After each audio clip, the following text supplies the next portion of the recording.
Olá, boa tarde, a paz de nosso Senhor e Salvador Jesus Cristo para todos, tudo bem? Nesta oportunidade nós vamos falar sobre a imortalidade da alma nas páginas do Antigo Testamento. O que o Antigo Testamento tem a dizer para nós sobre a imortalidade da alma? Será que podemos extrair das páginas do Antigo Testamento algum ensinamento sobre o pós-vida ou pós-morte, ou seja, o estado do homem após a morte? O que o Antigo Testamento tem a dizer para nós? Bom, há aqueles que negam a crença na imortalidade da alma. Por exemplo, as testemunhas de Jeová e os adventistas do sétimo dia, eles dizem que morrendo o homem tudo se acaba. Não há consciência após a morte. Não há uma alma que sobreviva à morte do corpo. Eles dizem que o homem em si é alma e que morre o homem, morre a alma, morre tudo, acaba-se tudo. Esta doutrina é chamada de o sono da alma. Pois bem, e este vídeo nós vamos fazer na intenção, no objetivo de responder a alguns questionamentos. Será que o homem tem uma alma que sobreviva à morte do corpo? Ou será que os adventistas e as testemunhas de Jeová estão corretas? Será que tudo em nós é corpo, respiração, fôlego? E será que uma vez morrendo nós, acaba-se tudo? Não há consciência após a morte do corpo? Acaba-se tudo? Será que o homem só tornará a ter consciência na ressurreição ou depois da ressurreição? Eu sou o professor Nathaniel Mendes de Castro e você é muito bem-vindo a este canal, ok? Então vamos aqui começar pelo Salmo 16:10. Nós vamos ler algumas passagens que pelo menos trazem uma esperança de uma vida após a morte. Que é o salmista Davi, que é a esperança do rei Davi. O que ele diz? Pois não deixarás a minha alma no Sheol. Algumas versões como esta traduzem por inferno. Mas o que nós temos aqui é, no hebraico, Sheol. Nem permitirás que o teu santo veja a corrupção. Bom, aqui nós já temos uma esperança do profeta. O profeta Davi, ele aqui morreu alimentando esta esperança, que a sua alma não ficaria no Sheol. Eu quero dizer para vocês que onde eu estou lendo aqui, a palavra Sheol aqui, ela não é a sepultura. Não, o Sheol aqui não é a sepultura. Já começamos a observar daqui. Os gregos, ou os tradutores da Bíblia hebraica para o grego, os 72, eles traduziram Sheol por Hades. E na mitologia grega, Hades era visto como o deus do submundo, o guardião das almas dos mortos. Com o tempo, o termo Hades, ele se expandiu. Ele deixou de ser aplicado apenas ao deus do submundo, o guardião das almas dos mortos, para referir-se ao próprio lugar, ao próprio habitat das almas dos mortos. E foi neste sentido que os 72 eruditos hebreus traduziram o termo Sheol por Hades, pensando exatamente no mundo das almas dos mortos. Então, ainda que o autor aqui não entre em detalhes se a alma tem ou não consciência, mas que você fique sabendo que o Hades, ou Sheol, traduzido por Hades, fala de um local onde as almas dos mortos estão depositadas. Ok? Então vamos continuar aqui. Jó 17:16. Olha o que Jó diz aqui. Jó capítulo 17 e versículo 16. Ela descerá até aos ferrolhos do Sheol, quando juntamente no pó teremos descanso. Bom, a esperança de Jó aqui é a mesma do rei Davi. É a mesma. O Sheol aqui em Jó, que alguns traduzem por inferno, mas o hebraico diz Sheol, que traduzido para o grego é Hades. Então a explicação que eu dei ali sobre Salmos 16:10 é a mesma que aplica-se aqui. Então vamos aqui para 1 Samuel 28. Aqui nós já vamos ter uma posição mais clara sobre o que estamos procurando. 1 Samuel capítulo 28.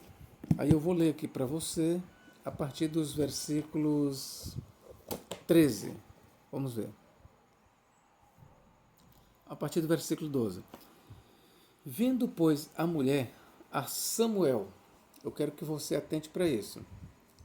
Eu quero que você atente bem para o que o autor está dizendo. Tá bom? Antes de eu ler, eu vou te dar uma explicação. A maioria dos intérpretes na modernidade, eles dizem que Samuel aqui, na verdade, é um demônio. Seria o próprio diabo. Ou, no mínimo, um demônio transfigurando-se de Samuel. Eu já li muito isso em muitos livros. E isso é uma explicação da parte exatamente daqueles, ou também daqueles que acreditam na imortalidade da alma.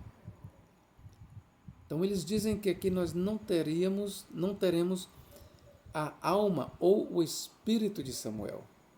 Mas nós teremos aqui, no relato, a aparição de um demônio se fazendo passar por Samuel. Porém, quando nós lemos o texto sagrado, e eu vou ler aqui para os senhores, a conclusão é outra. Primeiro, o texto sagrado jamais ouçam. O texto sagrado jamais diz, que aqui é um demônio se fazendo passar por Samuel. Aí são interpretações alheias ao texto. Mas o texto sagrado ele não diz. Então eu vou ler aqui para vocês. 1 Samuel 28:12. Vendo, pois, a mulher a Samuel, que foi que a mulher viu? Samuel, é isso que o texto está dizendo. Gritou em alta voz. E a mulher falou a Saul, dizendo: Por que me tens enganado? Pois tu mesmo és Saul. E o rei lhe disse: Não temas. Porém, o que é que vês? Até este momento, Saul não estava vendo, só a mulher. Então a mulher disse a Saul: Vejo deuses. No hebraico, para deuses, outras traduções diz Deus, nós temos Elohim. Vejo deuses, ou vejo um Deus que sobe da terra. E lhe disse: Como é a sua figura? E disse ela: Vem subindo um homem, ancião, e está envolto numa capa. Entendendo Saul que era Samuel, inclinou-se com o rosto em terra e se prostrou. Então, repito, alguns dizem que aqui era um demônio, ou seja, muitos, a maioria dos intérpretes da atualidade dizem que aqui é um demônio se passando por Samuel, mas o texto não diz isso.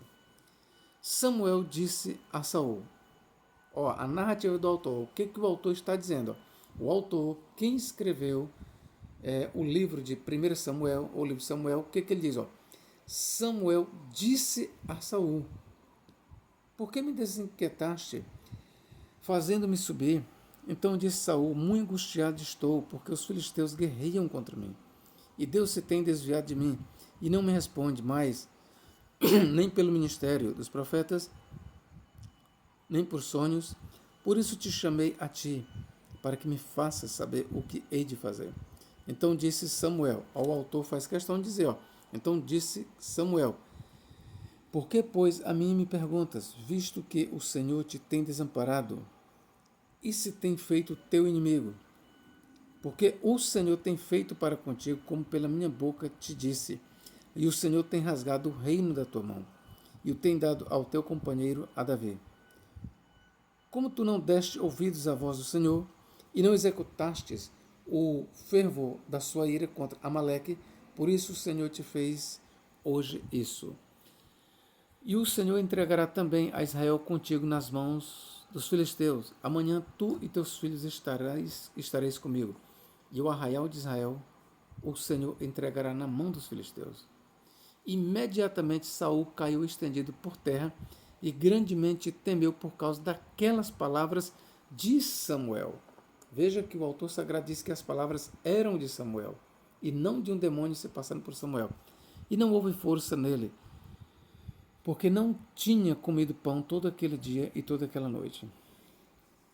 Bom, vamos lá. Quero fazer algumas observações. A tradução dos 70 em 1 Crônicas 10:13. Veja bem, a tradução dos 70, a Septuaginta, em 1 Crônicas 10:13, ela faz referência ao relato. E na tradução, vou ler bem aqui a passagem para você, 1 Crônicas 10:13, para ficar melhor. E vou fazer o acréscimo que a Septuaginta traz. O que diz aqui no texto hebreu? Assim morreu Saul por causa da sua transgressão com que transgrediu contra o Senhor. Por causa da palavra do Senhor. Veja que o autor está dizendo, por causa da palavra do Senhor. Mesmo aqui no texto, o autor ele já está dizendo para nós que a palavra ali que Samuel estava dando para Saul era do Senhor. O que é que ele diz? Assim morreu Saul por causa da sua transgressão, com que transgrediu contra o Senhor, por causa da palavra do Senhor, a qual não havia guardado, e também porque buscou a adivinhadora para o consultar. Você sabe o que a Septuaginta acrescenta? Ela diz, e também por causa das palavras de Samuel, o profeta. Quem conhecer a Septuaginta, eu estou falando com você, se você tiver acesso ao texto grego, se você tiver a Septuaginta em português, que ela já é lançada, você pode consultar, 1 Crônicas 10:13, que o autor acrescenta, e também por causa das palavras de Samuel, o profeta. Então, de acordo com a tradução dos 70 ou 72, foi realmente Samuel quem apareceu à mulher e conversou com Saul. Ok, irmão? Outra observação que eu quero fazer aqui para você. O Talmud diz que os demônios, eles não pronunciam o nome sagrado de Deus, o tetragrama, Yud Rei Vav Rei. O Talmud, ele afiança que de forma alguma os demônios eles pronunciam o nome de Deus. E por que eu estou trazendo esta informação para você? Eu fui atrás em toda a Bíblia Sagrada, do Gênesis ao Apocalipse, onde nós temos menção ao diabo ou a um demônio, e de fato a avaliação talmúdica ela está certa. Em nenhum lugar o diabo ou os demônios nas páginas da Bíblia Sagrada pronunciam o nome de Deus, o tetragrama, Yud Rei Vav Rei. Com isso, eu quero lhe dizer uma coisa. O outro motivo pelo qual nós não aceitamos que aqui tenha sido um demônio é porque, além do autor dizer que foi Samuel, constantemente, por várias vezes, nós vamos ver aqui Samuel, a figura, pronunciando o nome inefável de Deus. Olha o que aqui diz aqui, no versículo 16. Então disse Samuel, por que, pois, a mim me perguntas, visto que Yahvé, está bem que é o nome do Senhor, te tem desamparado e se tem feito teu inimigo. Então você vê que no versículo 16, Samuel pronuncia o nome de Deus, logo não pode ter sido um demônio. No versículo 17 também, porque Yahvé tem feito para contigo, como pela minha boca te disse, e Yahvé tem rasgado o reino da tua mão e o tem dado ao teu companheiro Davi. Então, mais duas vezes, o profeta ou a figura menciona o nome divino. E nós não vemos jamais nas páginas da Bíblia Sagrada o diabo ou um demônio pronunciando o nome Yahvé, o tetragrama. Versículo 18. Como tu não deste ouvido à voz de Yahvé e não executaste o fervor da sua ira contra Amaleque, por isso Yahvé te fez hoje. Mais duas vezes, é a figura que aqui o autor diz que é Samuel, e de fato pronuncia o nome de Deus. Logo, não pode ser um demônio. Versículo 19. E Yahvé entregará também a Israel contigo na mão dos filisteus. E amanhã tu e teus filhos estareis contigo. E o arraial de Israel, Yahvé entregará na mão dos filisteus. Então nós vemos mais duas vezes aqui o nome de Yahvé sendo pronunciado por Samuel. Logo, não é um demônio. Ok, queridos? Então, nós temos estas observações. Eu já fiz um vídeo sobre isso, sobre se era Samuel ou era um demônio. Então aqui eu não vou me alongar tanto. O meu objetivo aqui é provar a crença na imortalidade da alma nas páginas do Antigo Testamento. E aqui está muito claro, quem escreveu o livro de Samuel deixou bem claro a sua crença na sobrevivência da alma após a morte do corpo. E quem estava falando aqui com Saul era exatamente o espírito de Samuel. Professor, então o senhor está apoiando os kardecistas? O senhor está apoiando o espiritismo? Não, meu irmão. Eu estou fazendo uma exegese do texto sagrado. Eu não estou apoiando aqui o espiritismo, eu nada tenho com o espiritismo. Mas o texto está dizendo exatamente isso que estamos lendo. Eu quero ler aqui um comentário sobre a passagem do Dr. Russell Norman Champlin. O que ele diz aqui?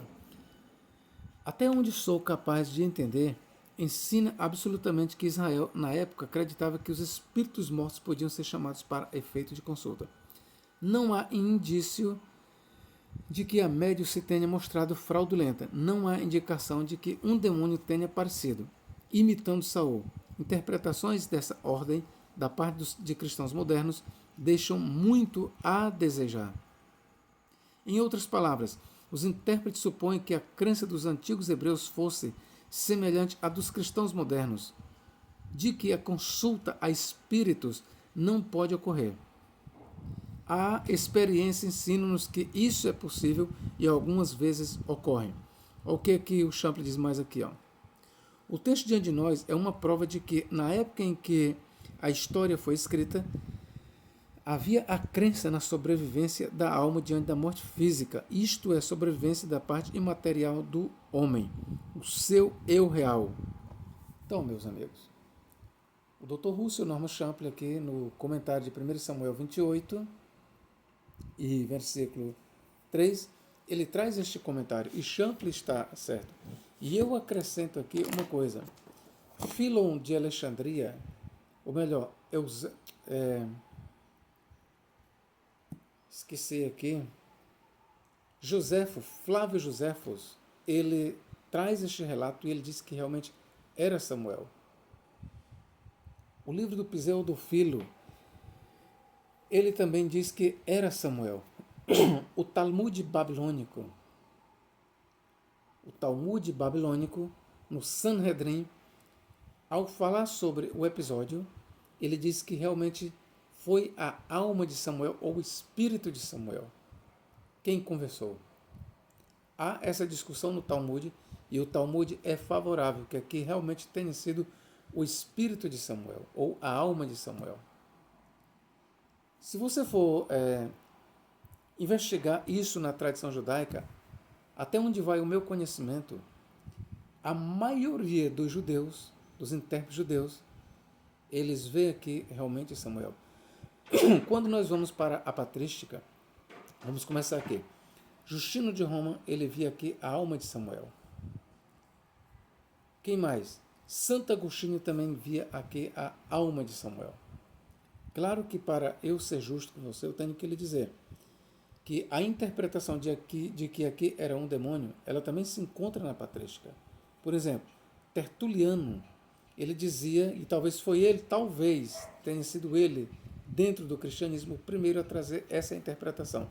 Então, Tertuliano dizia que aqui, na verdade, era um demônio se passando por Samuel. Mas, como eu falei para vocês, quando a gente vai analisar o texto de forma bem cuidadosa, ainda mais à luz de um contexto judaico, de uma tradição judaica, você chega a esta conclusão, que realmente era Samuel. Com isso, eu estou lhe demonstrando que 1 Samuel 28 é uma prova incontestável de que, na época em que foi escrito 1 Samuel, já os hebreus acreditavam que a alma, ou que o homem tem uma alma que sobrevive à morte do corpo. Isso é fato. Vamos aqui para Isaías 14. O que o profeta Isaías tem aqui a dizer para nós? O outro texto é Isaías 14. Isaías 14, verso 3. Vamos lá. E aconteceu que no dia em que Yahvé vier e dar-te descanso do teu trabalho, aqui é uma palavra para Israel, e do teu tremor, e da dura servidão com que fizeste servir, então proferirás este dito contra o rei de Babilônia. Atente bem, isso aqui é um dito, um conto contra o rei de Babilônia. Então proferirás este dito contra o rei de Babilônia e dirás: como cessou o opressor, a cidade duradoura acabou. Já quebrantou o Senhor o bastão dos ímpios e o cetro dos dominadores. Aquele que feriu os povos com furor, com praga incessante, o que com ira dominava as nações, agora é perseguido, sem que alguém o possa impedir. Já descansa, já está sossegada toda a terra, ou seja, a terra que foi escravizada por Nabucodonosor, principalmente a terra de Judá, a terra dos judeus, já estava em descanso. É isso que o profeta está festejando. Exclamam com júbilo. Aí aqui, veja que o profeta ele vai usar aqui de figuras de linguagem. Começa por onde? Até as faias se alegram sobre ti, e os cedros do Líbano. Aqui o autor ele pinta coisas da natureza como se fossem pessoas. Então veja que ele está usando de uma linguagem figurada. Até os cedros do Líbano, dizendo, nós sabemos que árvores não falam, mas aqui o autor pinta os cedros, as árvores, as faias, como que tenham voz e falem. E o que dizem? Dizendo, desde que tu caíste, está falando do rei de Babilônia, ninguém sobe contra nós para nos cortar. Aí aqui, a segunda alegoria do profeta. Aqui ele vai para o segundo quadro alegórico. O Sheol, que aqui nós temos traduzido por inferno. O Sheol, desde o profundo, aqui o profundo da terra, se turbou por ti. Por quem? Pelo rei de Babilônia. Para te sair ao encontro na tua vinda. Vocês lembram que mais atrás eu falei que Sheol foi traduzido pelos gregos por Hades. E Hades era o deus do submundo, o deus do mundo dos mortos, o guardião, aquele que mantinha preso as almas dos mortos em um local debaixo da terra. Então, a ideia que o profeta tem aqui não é tão diferente. Ele está pintando aqui o Sheol, aqui o profeta, ele está descrevendo o Sheol como se fosse uma pessoa. É o que ele diz. O Sheol, desde o profundo, se turbou por ti, para te sair ao encontro na tua vinda, ou seja, na vinda do rei de Babilônia. Despertou aqui, segundo, despertou por ti os mortos que estavam onde? No Sheol, e todos os príncipes da terra, e fez levantar do seu trono a todos os reis das nações. Estes todos, quem os príncipes da terra, os mortos, os poderosos, que estão no Sheol, o que é que eles dizem? Versículo 10. Quem é que vai falar? Os que estão no Sheol. Estes todos responderão e te dirão: tu também adoeceste como nós e foste semelhante a nós. Então aqui eles estão falando com o rei da Babilônia que está no Sheol, ou seja, os mortos, os poderosos, os reis das nações que estão no Sheol, que desceram até lá por causa do rei de Babilônia que os derrotou. Agora eles mesmos se dirigem ao rei de Babilônia e dizem: estes todos responderão e te dirão: tu também adoeceste como nós e foste semelhante a nós. Aqui são os mortos que estão falando. Já foi derribada no Sheol a tua soberba. Eles estão dizendo que a soberba do rei de Babilônia foi derribada no Sheol. Com o som dos teus alaúdes, os bichinhos debaixo de ti se estenderão e os bichos te cobrirão. Aí aqui continua os mortos falando, no Sheol. Como caíste do céu, ó estrela da manhã, filha da alva, exclamando, como foste lançado por terra, tu que debilitavas as nações.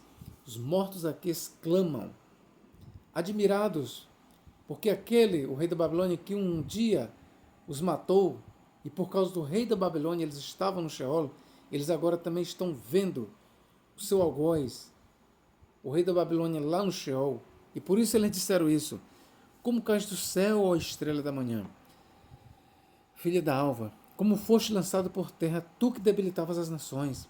E tu dizias no teu coração, aqui quem está falando são os mortos, eu subirei ao céu, e acima das estrelas de Deus exaltarei o meu trono, e no monte da congregação me assentarei, da banda dos lados do norte.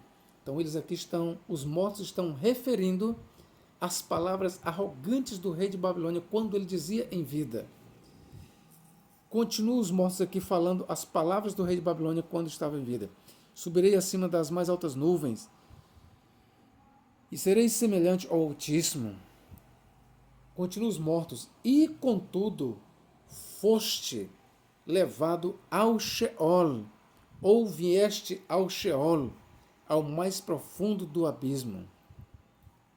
Está bem aqui, meus irmãos? Até aqui, o que nós temos aqui é um discurso, a partir do versículo 9 até o versículo 15, o que nós temos aqui é um discurso dos mortos, festejando a queda, não só a queda, mas, aliás, a chegada do rei de Babilônia lá no Sheol.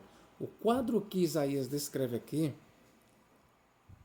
ainda que ele use antes um pouco algumas figuras de linguagem, como dizendo que os cedros falam, como ele diz assim aqui, até as faias se alegram sobre ti, e os cedros do Líbano dizem, desde que tu caíste, ninguém sobe contra nós para nos cortar. Mas ele passa a descrever o mundo dos mortos de uma forma tão real, tão vívida, que qualquer estudioso honesto das Escrituras não vai negar que Isaías aqui acreditava na imortalidade da alma. Ora, quando você lê dos versículos 9 até o 14, que você vê os mortos falando com o rei da Babilônia e referindo as próprias palavras do rei da Babilônia quando ele em vida dizia, e eles agora dizem, até tu estás conosco. Não podemos simplesmente concordar com a ideia do sono da alma. Isso não é ensinado na Bíblia Sagrada. Que o homem que morre está no sono, está dormindo. Não. A Bíblia Sagrada ela é bem clara, principalmente aqui em Isaías, em mostrar que no Sheol as almas elas conversam. Há um diálogo entre os mortos. Se há um diálogo, se os mortos conversam, logo não existe a doutrina do sono da alma. Na Bíblia, não. Existe na doutrina da Igreja Adventista do Sétimo Dia, existe entre as testemunhas de Jeová e outros que não acreditam na imortalidade da alma. Para estes, existe, mas na Bíblia Sagrada você não vai poder provar que o homem, uma vez morto, está dormindo. Ou seja, não existe, está inerte. Não, isso não é verdade. Ok, queridos? Um outro texto que nós vamos ler aqui em Ezequiel capítulo 32. Ezequiel capítulo 32. Olha o que diz aqui. Ó. Ezequiel 32 e versículo 21. Diz assim, ó, os mais poderosos dos valentes lhe falarão desde o meio do Sheol. Ó, aqui Ezequiel está trazendo para nós uma lamentação sobre o Egito. Aqui ele está trazendo uma lamentação sobre o Egito. E o que diz? Ó, os mais poderosos dos valentes lhe falarão desde o meio do Sheol. Falarão para quem? Para os egípcios, ou para o governante do Egito, para Faraó, que vai estar no Sheol. O que eles vão falar? Os mais poderosos dos valentes lhe falarão desde o meio do Sheol, juntamente com os que a socorrem. Desceram e estão lá os incircuncisos, traspassados, a espada. Ou seja, o profeta Ezequiel aqui, ele está falando aqui dos mortos que estão no Sheol. E ele continua no versículo 22. Ali está Assur, onde? No Sheol, com todo o seu ajuntamento. Versículo 24. Ali está Elão com toda a sua multidão. No versículo 26. Ali estão Meseque e Tubal com toda a sua multidão. Versículo 29. Ali está Edom, os seus reis e todos os seus príncipes, que no seu poder foram postos com os que foram traspassados à espada. Estes jazem com os incircuncisos, com os que desceram a cova. 30. Ali estão os príncipes do norte com todos eles, e todos os sidônios, que desceram com os traspassados, envergonhado com o terror causado pelo seu poder, e jazem incircuncisos com os que foram traspassados à espada.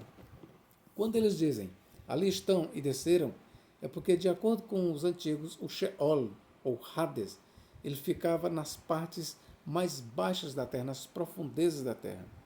Então, eu estou mostrando para você aqui que, de acordo com o Antigo Testamento, não são muitas as referências, mas o que nós lemos aqui, principalmente em 1 Samuel 28, Isaías 14 e Ezequiel 32, aqui nós temos uma prova da crença na imortalidade da alma. Ok, meus irmãos? Isto é fato. Dizer que a imortalidade da alma é uma doutrina demoníaca, conforme dizem os adventistas do sétimo dia. Eles dizem que a doutrina da imortalidade da alma é demoníaca. Eles ainda dizem que foi introduzida por Platão, que é uma doutrina grega. Na verdade, Platão ensinava sim a imortalidade da alma. Sim, Platão ensinava, mas nós estamos aqui nas páginas do Antigo Testamento. E o mesmo que Platão ensinou sobre a existência de almas no Hades, nós lemos aqui no Antigo Testamento. Os autores hebreus, onde eu li, eles também acreditavam na imortalidade da alma. Ok, queridos? Que Deus em Cristo nos guarde e nos abençoe agora e para todos sempre. Amém.